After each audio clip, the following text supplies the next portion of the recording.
how to transfer money from USA to Ethiopia using Wise account. So in order to transfer the money from USA to Ethiopia, you must have Wise account.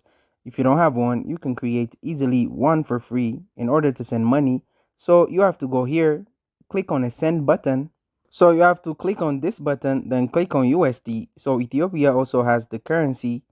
Okay, so here we can see, so generally you can use Euro or USD. So I'm selecting here as Euro. So in here, you have to give the amount. Then here we can see the exchange rate. So if you want to compare the other banks, you can click on compared price.